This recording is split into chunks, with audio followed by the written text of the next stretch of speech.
Ala pagkagayan ng gayan, ay wag gayon.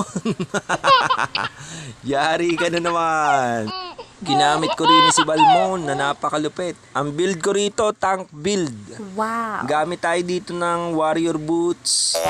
Tapos yung course helmet, guardian helmet, immortality, queen's wings, at ang tinatawag natin na war axe. Yun yung pinaka full build natin dito. So guys, ang gamit ko rito talaga, custom assassin emblem. Gumagamit tayo dito ng rapture, master assassin, at killing spree. Para napakalupit. Kita mo naman, no? Yes! Ayan, no? Ang tigas dito ni Balmon. Saka napakalagkit, ano?